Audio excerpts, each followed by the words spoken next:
بسم اللہ الرحمن الرحیم۔ حضرت ادریس علیہ السلام مصر کے شہر منف میں پیدا ہوئے۔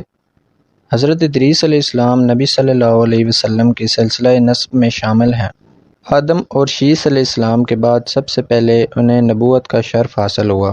حضرت ادریس علیہ السلام کا نام قرآن مجید میں 2 مقام پر آیا ہے۔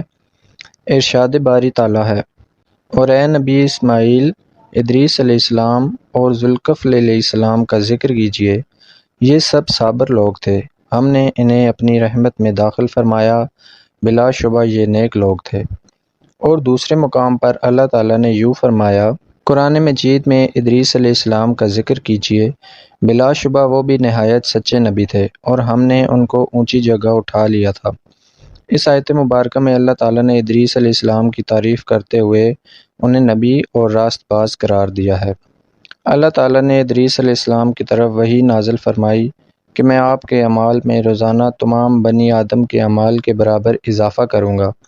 ان کے دل میں خواہش پیدا ہوئی کہ ان کی نیکیوں میں بہت اضافہ ہو جائے۔ ان کے پاس ان کا ایک دوست فرشتہ آیا، انہوں نے اس سے کہا، میرے بارے میں موت کے فرشتے سے بات کیجیے تاکہ مجھے زیادہ مہلت ملے اور میں زیادہ نیکیاں کر سکوں۔ فرشتے نے انہیں اپنے پروں میں چھپا لیا اور انہیں لے کر آسمان پر چلا گیا۔ چوتھے آسمان پر اسے ملک الموت اوپر سے آتے ہوئے ملے۔ اس نے ملک الموت سے اس معاملے میں بات کی جو ادریس علیہ السلام نے کہی تھی۔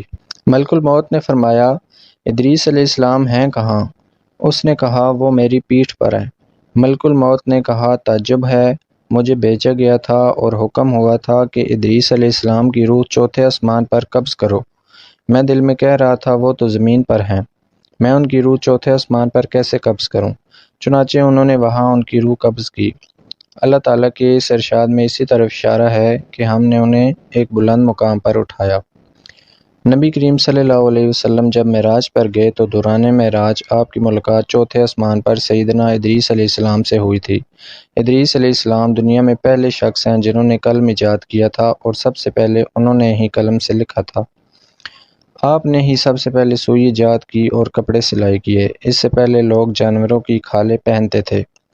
آپ کو اس وقت کی تمام زبانوں پر عبور حاصل تھا۔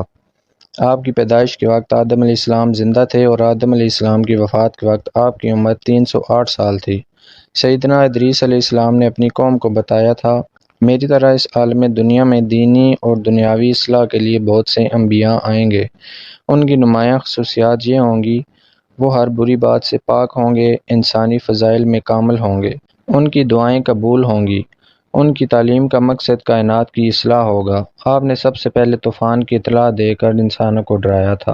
آپ نے اپنی قوم کو یہ تعلیمات دیں، اللہ کی ذات پر ایمان لانا، توحید پر قائم رہنا، صرف خالق کائنات کی عبادت کرنا، آخرت کے عذاب سے بچنے کے لیے نیک اعمال کرنا، دنیا نہ طلب کرنا، ہر معاملے میں عدل و انصاف کو پیش نظر رکھنا، مقررہ طریقے پر ہی عبادت کرنا، جہاد جاری رکھنا، زکوٰۃ ادا کرنا، پاک صاف رہنا، نشہ آور چیزوں سے بچنا، نظر اور قربانی میں اللہ کے نام پر جانور قربان کرنا، پھلوں اور پھولوں کے موسم میں ہر موسم کی پہلی چیز صدقہ کرنا۔